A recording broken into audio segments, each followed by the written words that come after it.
So I'm really happy to introduce the first speaker, and she's a good friend of mine. I hope she also feels that way. Let's see. This is Chelnokova, and we were actually fellow travelers for the World Indian Philology in Fiji, and had a great time and great discussion there.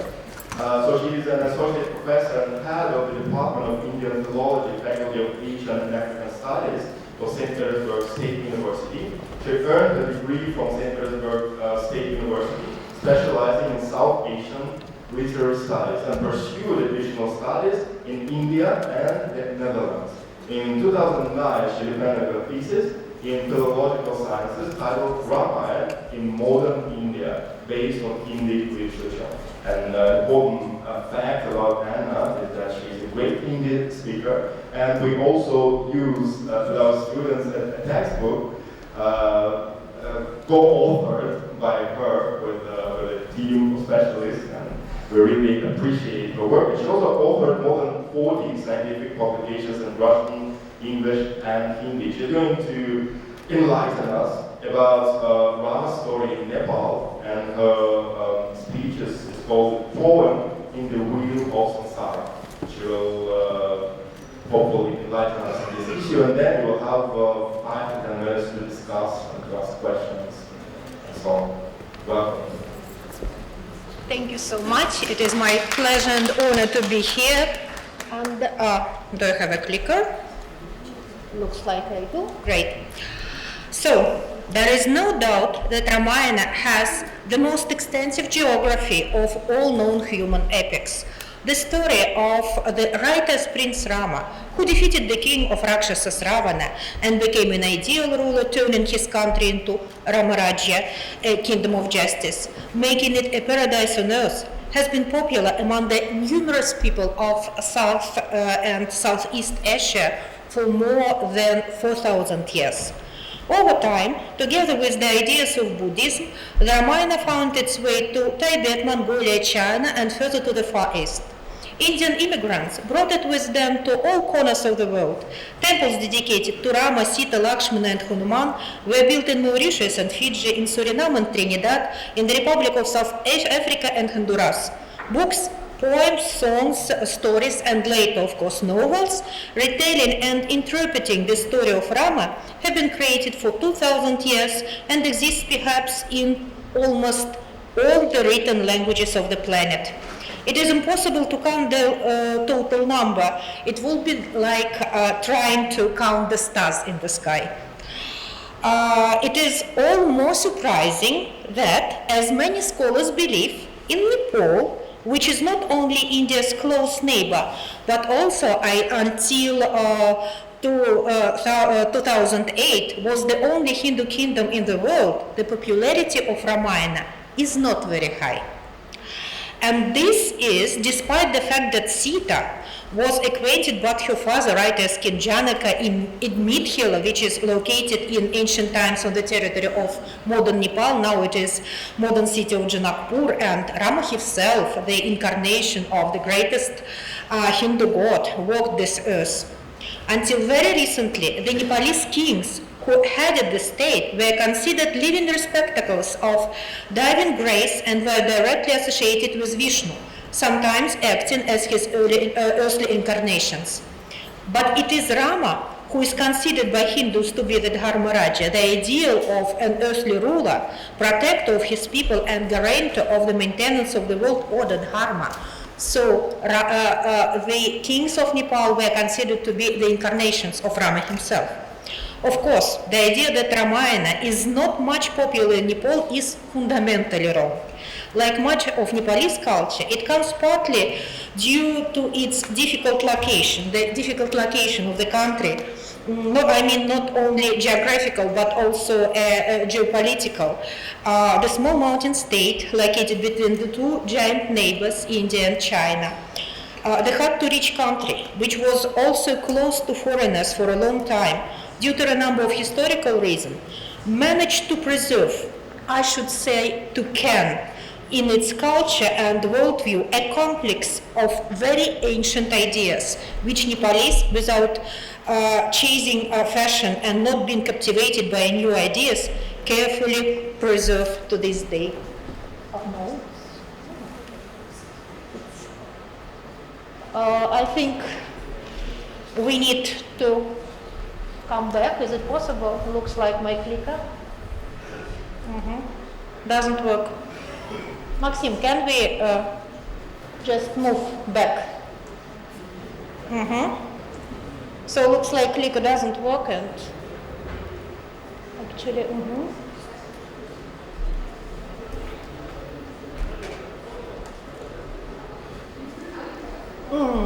So, the previous one, please.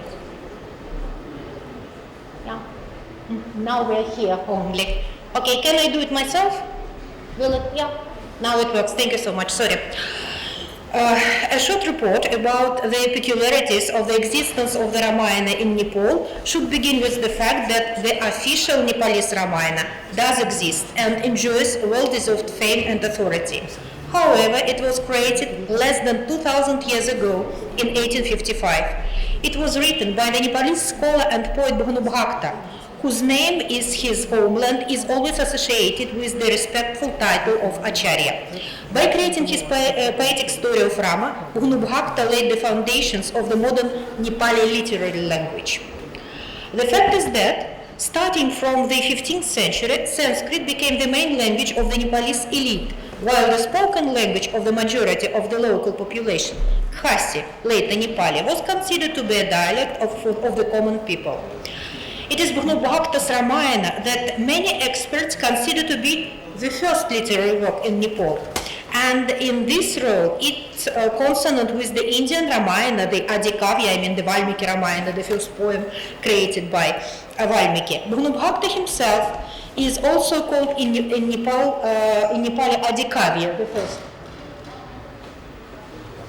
the first poet. No? No? Can it be the next one? Oh, sorry, looks like clicker doesn't work well.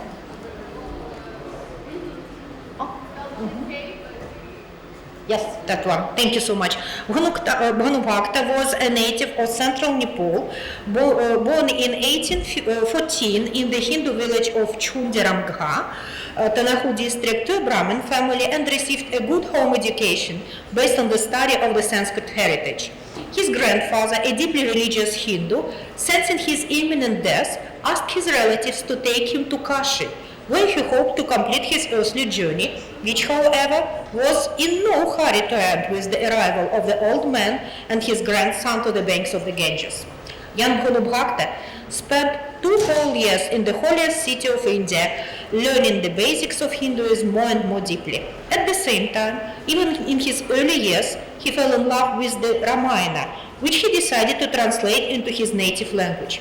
The story of the completion of this work was unexpected and quite interesting. The next one, please.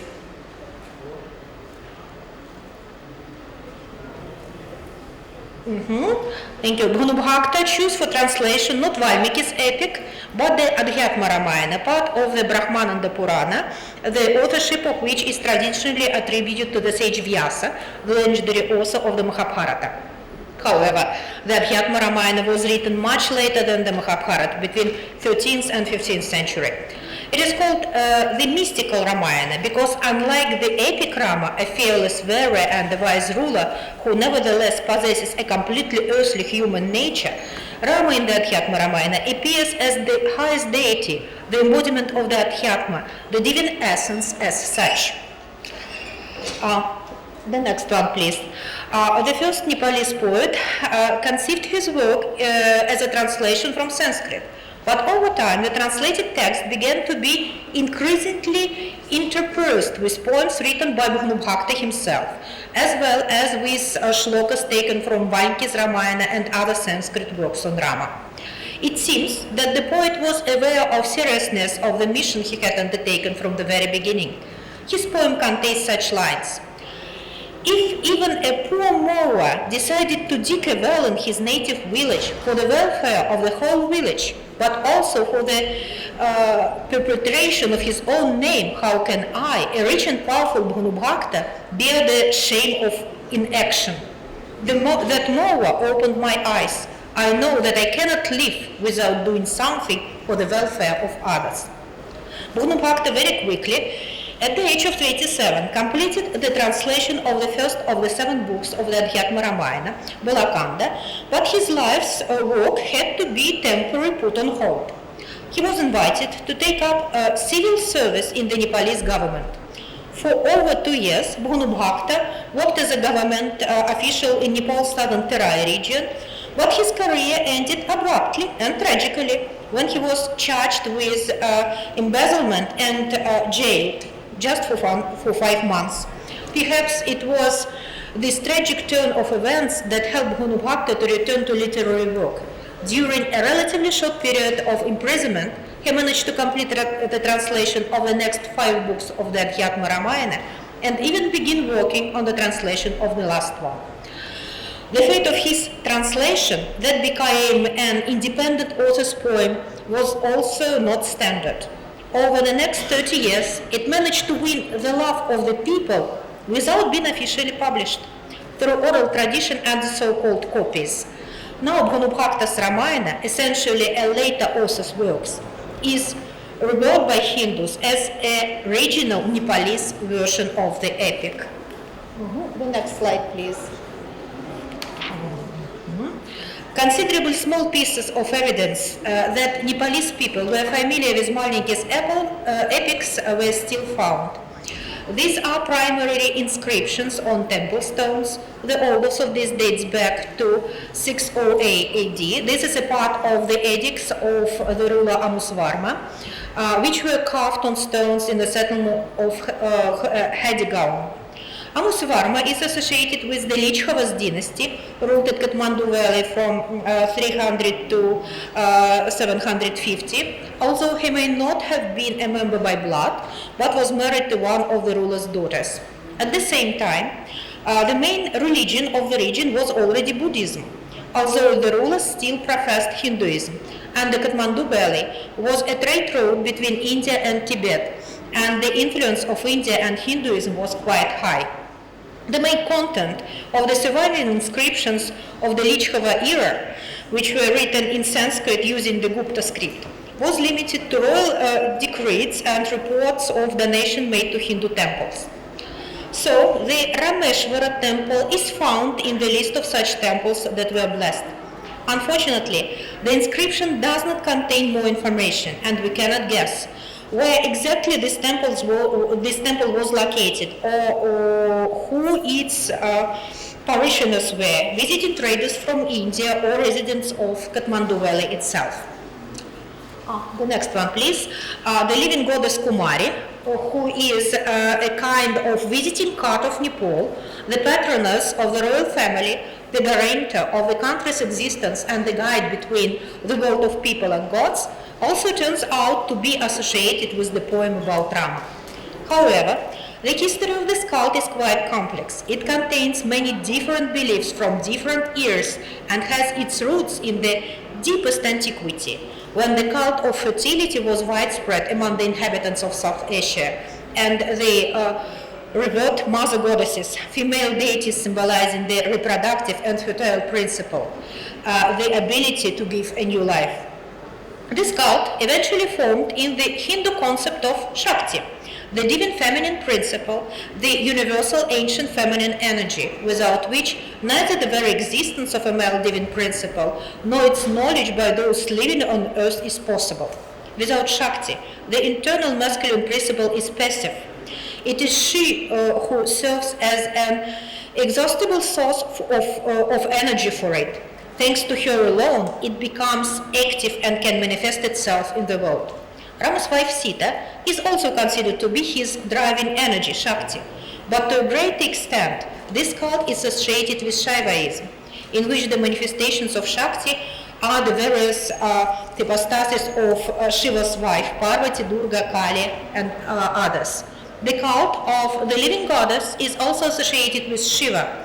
Scientists suggest that in ancient times, Kumari was revered as the earthly incarnation of Kali and Durga altogether.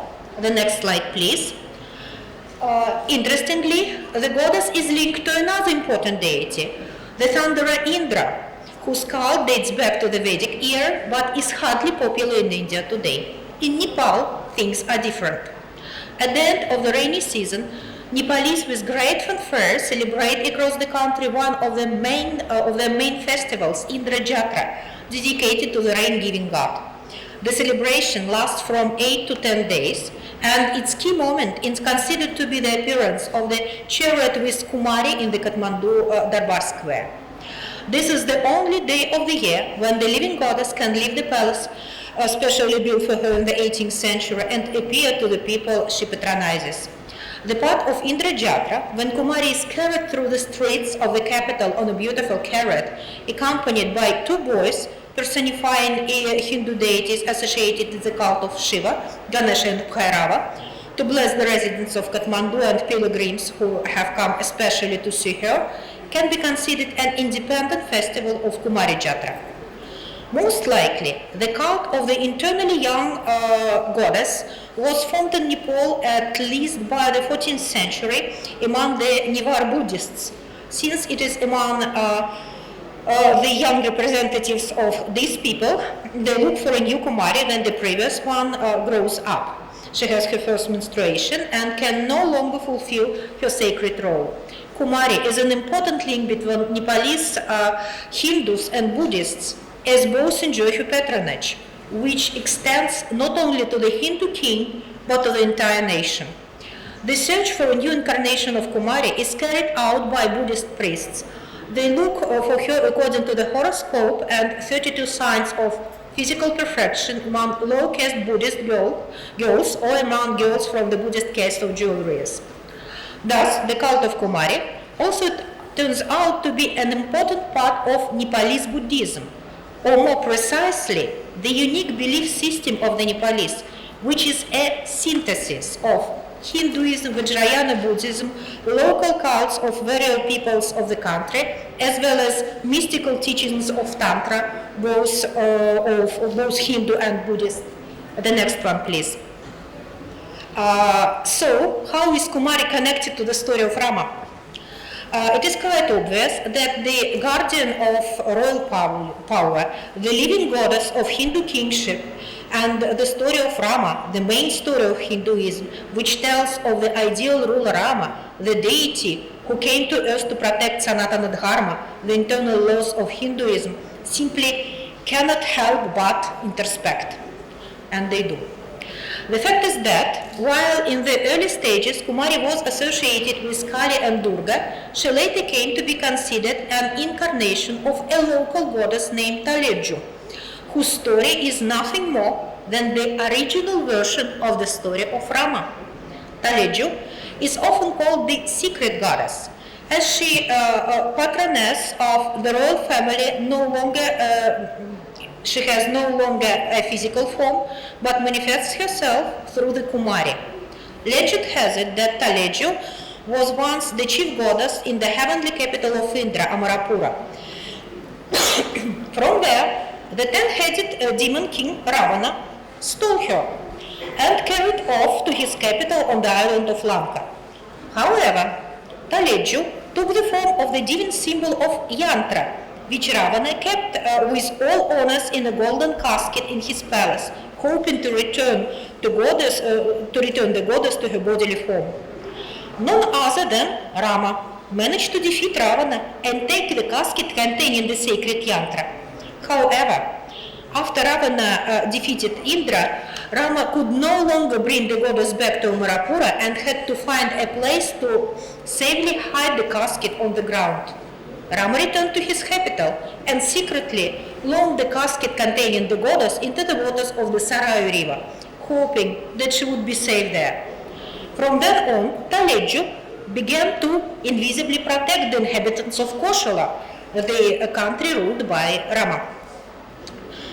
When one of his descendants, King Harisingha had to flee the country after it was captured by Muslims, Taleju appeared to him in a dream and pointed to the north, where he, his people, and their faith would be safe. The Harisinghadeva found himself in Nepal and settled in the Principality of Bhaktapur. He brought the casket with Taleju yantra with him. Thus, the goddess continued to provide patronage to the ruler and his descendants already on the Nepalese soil. Here is the answer to the question of where the misconception that Rama is not very popular in Nepal came from. After all, the Nepalese rulers, being his descendants and possessing the main sacred relic secretly obtained by him, enjoying the patronage of the goddess who once ruled in heaven, are essentially the embodiment of Rama himself, the ideal divine ruler on earth. That is, the cult of the king and his power turn out to be local modification of the cult of Rama. Indeed, there is no need to pay much respect to the deeds performed by the deity in ancient times when you can honor him in flesh every day. The next one, please.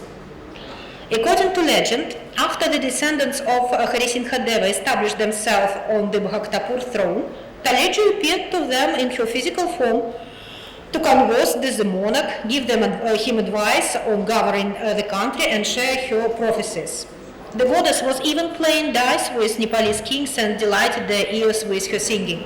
But after the king, captivated by Taleju's beauty and youth, embraced her, the insulted goddess, disappeared and never appeared again in her bodily form. At night, she appeared to the inconsolable ruler in a dream and predicted the imminent death of him and his state. However, she ordered that a young Newar Buddhist girl should be honored as a receptacle of her divine power Shakti that protects Nepal. From that moment, Kumari will serve as the family deity for all the rulers of the country, sanctifying their power and playing a major role in the performance of the most important rituals associated with the preservation, prosperity, and protection of the country. Nepalese view the geography of their country as a sacred space mandala, different parts of which are home to various female deities, both Hindu and local, dating back to the cult of the mother goddesses. Taleju Kumari leads them, ensuring the territorial integrity of the country under the single rule of the king. During the monarchy, the Kumari annually placed a red tika, a red dot on the forehead of the ruler, thereby affirming the divine nature of his power. Since 2008, when Nepal ceased to be a monarchy, the head of the secular government of the country has enjoyed the patronage of the Kumari, and therefore the tribal deity of the kings of Nepal, Taleju, which in fact is the yantra returned by Rama. He consults with the Kumari on state policy and participates in the performance of rituals in her honor, including the annual sacrifice of buffaloes. Since the cult of Taleju is quite ancient, serving it requires ancient rituals. During the Mohini festival dedicated to Taleju, priests sacrifice a number of dark buffaloes in the temples of the goddess in the presence of the top officials of the states. These sacrifices are meant to strengthen the bond between the goddess and the ruler, to guarantee him and therefore the entire nation her patronage and favor. It is also believed that the blood of the sacrificial animals washes away all the sins that the ruler and the people of Nepal have committed during the year. It is impossible not to notice that the Mohini festival is celebrated in Nepal at the same time when Durga Puja is celebrated in India, especially in the East, which once again indicates the close relationship of the Kumari cult not only with Rama but also with Shiva. Still, it was Rama who saved the goddess from the hands of demons, thus performing an invaluable benefit for all people, but especially for the inhabitants of Nepal, whom she has protected ever since. And the last one, please. I would like to believe that the two countries whose neighborhood has lasted for several thousand years and whose friendship has known up and downs will in the future, relying on common cultural roots, find more and more reliable points of contact. One of first of which was the Ramayana, the famous epic poem of ancient India. In fact, the topic about modern activities connected with the plot of Rama, with Kumari, and with the Epic of Valmiki is quite huge. So I was just trying to show the close connection between very different ancient deities, which are in fact shows how rich and complicated the Rama tradition is. Thank you so much. Thank you very much for a beautiful presentation and for the slide. I was really happy to see the last slide, the Vah Panchami in Janakpur. This is the very heart and soul of the Rama tradition. And now we have 5 minutes to discuss the speech by Anna. And we have Vlad who is going to give you the microphone, so you can, you can probably ask any question or just share your opinion about what we just heard. Are there any questions? Если вы не можете задавать вопросы на английском, вы можете задавать вопросы на русском. Если кому-то недостаточно английского языка, if somebody cannot speak proper English, you can ask in Russian. So any questions? Let's be active, because the topics are interesting. And if not, I'm going to ask, because I always have lots of questions to presenters and different topics. Well, you mentioned Indra Jatra. And actually, I've been interested in this subject for some time because I noticed in Thailand also the cult of Indra is still on.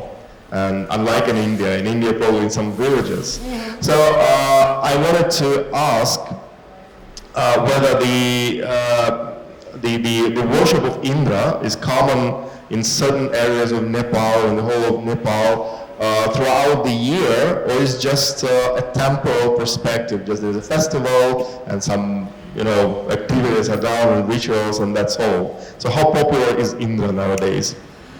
If to compare with India, of course, it is popular. Just in India, it's an ancient cult. In Nepal, it's a living cult. But of course, the main idea of Indra right now is the connection with fertility. So it's the agricultural year, and when the main activities connected with the agriculture, with the working with the soil are performed, actually in that time Indra is worshipped especially. But of course the coming of rains is the main, Indra Jatra is the main holiday, the main festival, which is dedicated to the coming of rains. Yeah, of course. It's really interesting that in some cultures the ancient law is being preserved. Any other questions? Any other? Yeah, we have a question. I have a question not about the connection with Ramayana, but about the fate of Kumari. I read that there are great problems that happen to these girls because they are chosen according to some science. And then when how old are they? When they no more remain as Kumaris and they have no proper education, they can't get good job and all that. Is there anything changing in their fate, or the situation is the same? As far as I know, there is a special governmental program of helping these girls, and actually a special fund which is trying to give them proper education after, or to involve them in some work, in fact, in some probably activities, local activities for their region. But actually it was a problem, and there are several books written by former Kumaris which said that actually they felt used and forgotten. After the first menstruation they cannot perform their duties anymore, so people are trying to find another one, and this girl, she was taken at the age of 6 or 7 from her family, and then she just returned away. So it's a problem, but as far as I know, there is a special governmental program for them right now. Thank you very much. Any other questions? Yeah, we have one more. Thank you for a very interesting report. I have also a question about this tradition of Kumaris, because it is, as I understand, it's very much connected to the royal family of Nepal, to the monarchy, and now it's no longer monarchy in Nepal. So was there any change of the tradition of Kumaris connected to this, the end of the monarchy, or it's still the same? I am not sure about the niceties, but actually the Prime Minister is the person for whom she gives personal advices, to whom she puts tika, who performs as her child, as far as I understand, during that Kumari Jatra and Indra Jatra. So right now the civil power becomes almost the same. So it's not monarch himself, but the first person of the state. So she becomes not the patron for the monarch himself, but for the country and for the prime minister as the symbol of a president or prime minister. Well, thank you. Thank you very much. And one more question, probably the last one, taking into consideration our time. Thank you very much for your speech. You mentioned goddess Talaju and her being stolen by Ravana. I wanted to ask, can we put do you have any information on where and when this story originated? I know that's very, maybe not, I'm just very unfamiliar with material. In fact, this question is really complicated. I think we are talking about very ancient local female deity connected with mother goddesses, of course. So it's a pre-Vedic period, the period about which we are talking. And the authoritative tradition of the Ramayana was just put together with this. So is there any text? No, there is not. It's just an oral tradition. But this is quite popular in that region. Thank you very much.